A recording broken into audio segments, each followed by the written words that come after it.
అది ఇదేనా చింతపండు అడ్వర్టైజ్మెంట్ కళ్ళజోడ తగిలించుకోమంటే ముసలి రూపు వచ్చేస్తుందని భయం. ఏమిట్రా ఏమిట్రా ఇది? తప్పు చేసావా చేయబోతున్నావా? అందరు కుర్రాళ్ళు ఈ వయసులో చేసి తప్పే బాబాయ్. మీతో చెప్పడానికి భయపడుతుంటే నేనే బలవంతంగా లాక్కొచ్చాను. భయపడలేదురా, సిగ్గుపడుతున్నాను. ఏమిటి దొమ్మేస్తున్నా? అదేం కాదు, బ్రాందీ తాగుతున్నా. అలాంటి చిన్నవి కాదు. ఏం లేదు బాబాయ్. వీడు ఇవాళ చెప్పకరా, కావాలంటే రేపు చెప్పు. ఇవాళ నాకు సిగ్గు వస్తుంది. నువ్వు సిగ్గుపడు, నువ్వు చెప్పు. మన కూర్మావతారం గల అమ్మాయి రాణి లేదు, ఆ అమ్మాయిని ప్రేమిస్తున్నాడు. అది నీతో చెప్పమని నాతో చెప్పాడు, నేను నీతో చెప్తున్నా. ఓహో, దీనికి ఇంత హడావిడా? మన హోటల్లోనే చూసాలే, మంచి సంబంధం కుదిరితే మీ ఇద్దరికి పెళ్లి ఒకేసారి చేసేద్దాం అనుకున్నాం. ఇప్పటికి తేల్చాడు, వెంటనే వెళ్ళి మాట్లాడేస్తాను. రై ఇదిగో, నువ్వు తీరుబడిగా సిగ్గుపడు.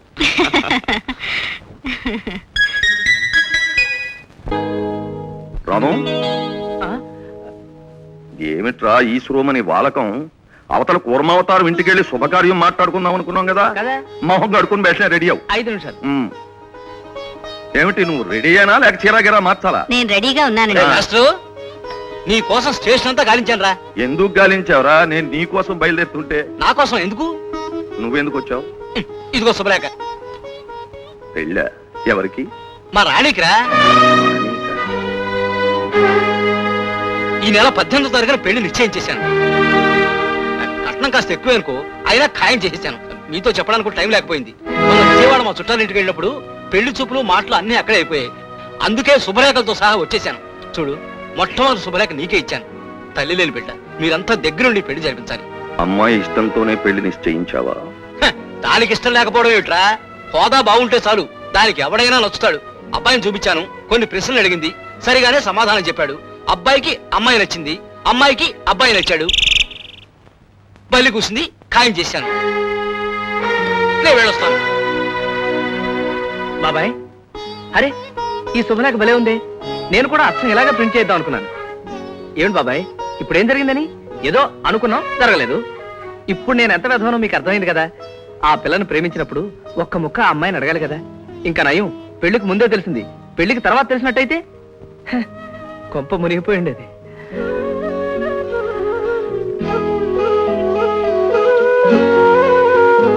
అరే ఏమిట్రా, 18వ తారీఖు పెళ్లి కావాల్సిన పెళ్లి కొడుకువి ఇంత డల్గా ఉండటమా? పైగా కాస్ట్లీ పెళ్లి కొడుకువి. నీ పెళ్లికి యూ మస్ట్ బి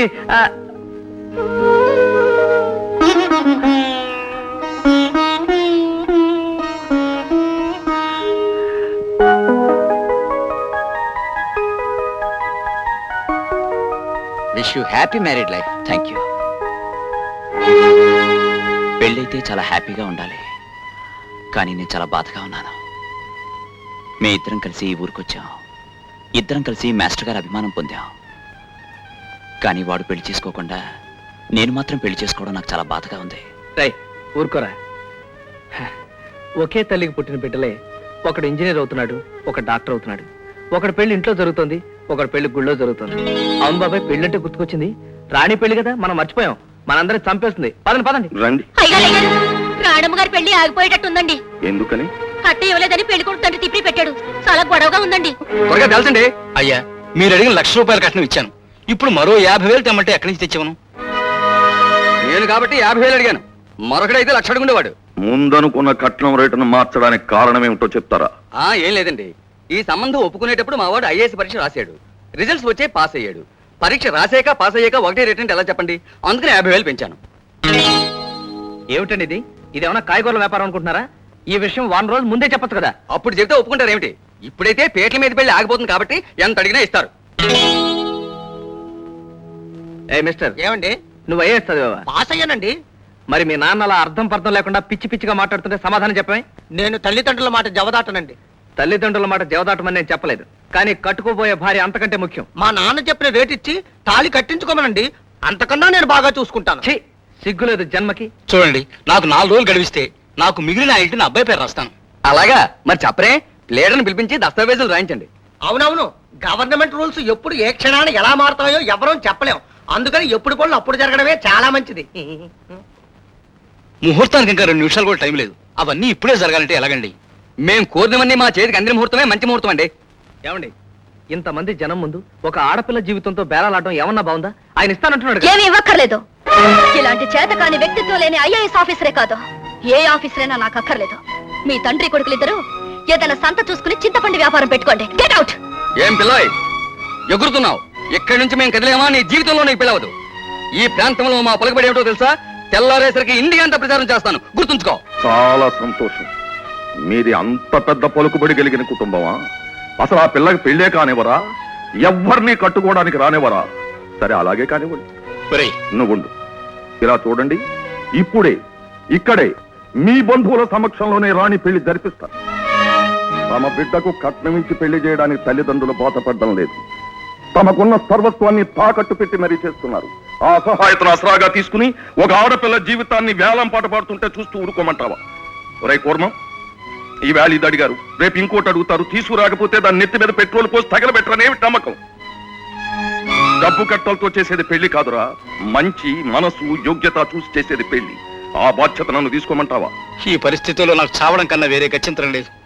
నువ్వేం చేసినా నాకు ఇష్టమే. మిస్టర్, బయటికి రా, బయటికి రా. రాణి, వెళ్ళి పీటల మీద కూర్చో. రాము, నువ్వు వెళ్ళు. కంగ్రాచులేషన్స్. కూర్చో. అదృష్టవంతురాలమ్మా. నీ మొహానికి బాసికం ఒకటి. పదరా. రండి బాబు రండి. ఏం మందే లేదు కానీ లేకపోతే ఎప్పుడో చేయాల్సిన పెళ్లి. కూర్చోండి. మొత్తానికి ఈ పెళ్లి మా స్టేషన్ మాస్టర్ చేతుల మీదుగా జరగాల్సి ఉంది.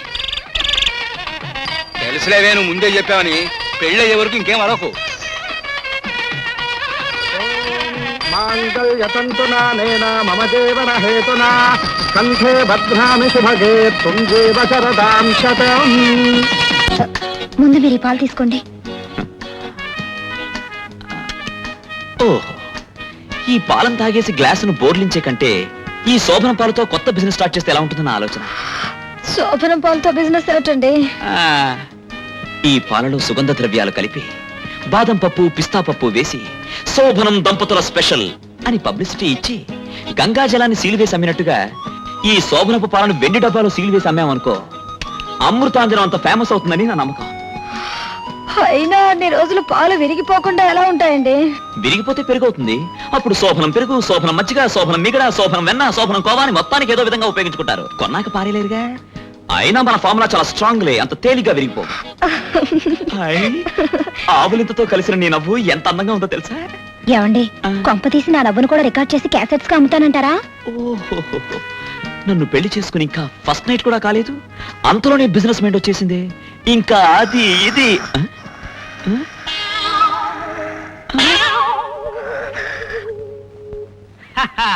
అందుకే అన్నారు, మొదటి రాత్రి ఒక్క క్షణం ఆలస్యం చేసినా వృధా చేసినా తిరిగి రాదు తేలేము అని.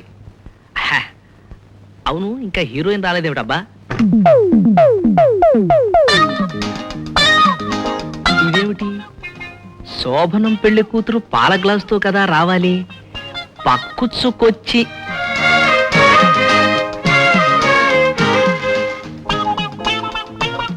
ఓహో, మంచం అవుక కిందే బాగుంటుంది. అసలు ఈ మంచం చూడు. బాల, మేం ప్లాట్ఫామ్ మీద కూడా కిందే పడుకునేవాళ్ళం. 9 డౌన్ వచ్చినా సరే మెలకు వచ్చేది కాదు. కిందే బాగుంటుంది. కానీ భర్త కింద పడుకోవటం బాగుండదుగా. మీరు మంచం పైన పడుకోండి, నేను కింద పడుకుంటా. కిందైనా పైనైనా ఇద్దరం కలిసి పడుకోవాల్సిందేగా. నీ ఇష్టం, నాకేం అభ్యంతరం లేదు.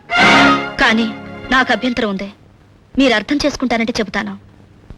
పొద్దున్నే నిద్రలేచాక సావధానంగా నువ్వు ఎన్నైనా చెప్పు. ఈ రాత్రికే మాట్లాడాలా? అవును, ఈ రాత్రికి అన్ని విషయాలు తేల్చుకుంటే తెల్లవారేటప్పటికి మనసు కుదుట పడుతుంది. చూడండి, నా జీవితంలో మొదటి నుంచి నా భర్తకు ఒక స్టేటస్ ఉండాలని, ఉద్యోగం, హోదా, కారు, ఒక ఫ్లాట్ ఉండాలని అనుకున్నాను. ఒక ఆడదానిగా నా కోరిక తప్ప? తప్పులేదు. మిమ్మల్ని చూసి సరదా పడేదాన్నే గాని ఏ రోజు మిమ్మల్ని పెళ్లి చేసుకోవాలని అనుకోలేదు. మరోలా అనుకోవద్దు, నేనేదైనా మొహం మీదే చెప్తాను. పర్వాలేదు, చెప్పు. ఇప్పుడు మిమ్మల్ని నా భర్తగా మనస్ఫూర్తిగా అంగీకరిస్తున్నాను. ఎందుకంటే జరిగిపోయింది మనం మార్చలేం కనుక. కానీ జరగవలసింది మార్చుకోవటం మన చేతుల్లో ఉంది గనక దాన్నైనా సరి చేసుకోవాలన్న ఉద్దేశంతో నేను ఒక నిర్ణయానికి వచ్చాను. నీ నిర్ణయం ఏదైనా సరే దానికి నా పూర్తి సహకారం ఉంటుంది. థ్యాంక్స్. ఈ సమస్య ఇంత తేలిగ్గా తీరుతుంది అనుకోలేదు. అదేమిటో చెప్పు, వెంటనే తేల్చేస్తాను. మీరు ఒక మంచి ఉద్యోగం సంపాదించాలి, అలాగే మంచి స్టేటస్ సంపాదించాలి. ఓకే. నేను ఎలాంటి భర్తను కావాలని కోరుకున్నానో అలాంటి భర్తగా మీరు మారాలి. షూర్. ఈ రాత్రి గడవని, ఆ తర్వాత నాలో వచ్చిన మార్పుకి నువ్వే అదిరిపోతావు. ఈ రాత్రి గడిచాక మారటం కాదు, మీరు మారాకే ఈ రాత్రి గడవాలి.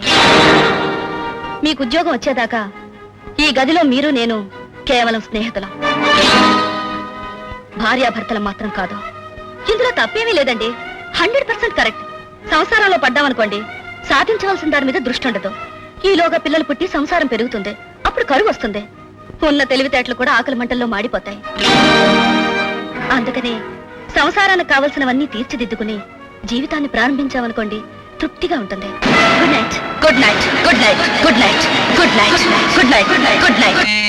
మాయా బతుకే లోయ, పెళ్ళైన వాడి బతుకు అవుటరేనయ్య, పెళ్ళం హిట్లరేనయ్య, మొగుడు బట్లరేనయ్య. ఏంటి మామా ఎందుకు ఎడుతున్నా? ఏడవకి ఏడు చేయమంటావే? నిన్న మొన్నటి దాకా పట్టాలమ్మని చెట్టా పట్టాలు వేసుకుని చెంగు ఎగిరిన మన చెక్కడు దొరకడానికి పెళ్ళైపోయింది. ఇయాటితో వాళ్ళ స్వతంత్రం ఆనందం మొత్తం పోయింది. వాళ్ళ బతుకు నా బతుకులాగా అయిపోయింది. నీకేమైందంట? పూటకి 3 సార్లు పెడతానగా. పట్టాలకు అడ్డంగా పడుకోబెడితే రైలడిపోతు కానీ నీకేం కాదు. అట్టా పెంచాను అలాగా. నువ్వెంత పెట్టినా పెళ్ళాం పక్కన మొగుడు బతుకు పెనం మీద అట్టునట్టిదే. చూడటానికి బాగానే ఉంటది, సొరసొరలు ఆడిపోద్ది. Take all it risk. పెళ్ళైనాకే శ్రీరాముడు అడవులకు పోయాడు. పెళ్ళైనాకే కృష్ణుడు పెళ్ళాం కాలట్టుకున్నాడు. పెళ్ళైనాకే వెనకనేశ్వర వైకుంఠం అది తిరుపతిలో సెటిల్ అయిపోయాడు. అందుకనే పెళ్ళి ఇంకెప్పుడు చేసుకోకూడదు మళ్ళీ.